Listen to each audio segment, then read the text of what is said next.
Hello guys, another day, another video na naman. So dito nga pala mag-harvest tayo ng ating mix breed na gabi, no guys. Mix breed na gabi ang lahi nito, feeder male tsaka female na AFR. So yan nga guys, ipapassport lang natin guys para medyo mabilis yung ating video. Medyo marami-rami din yung kukunin nating fry.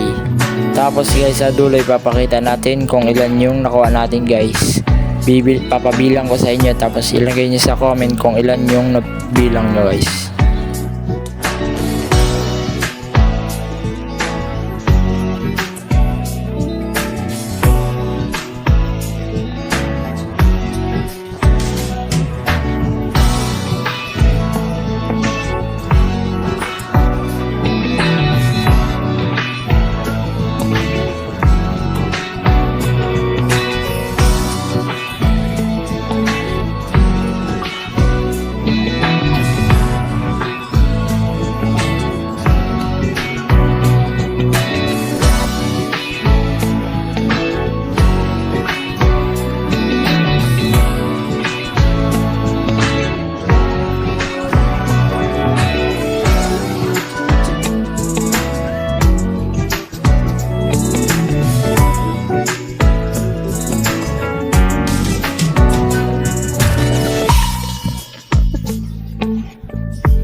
Ito na nga pala lahat yung ating nahuli. So bilangin nyo na guys kung ilan yung ating na-harvest. So ilagay nyo na lang sa comment section kung ilan yung nabilang nyo guys.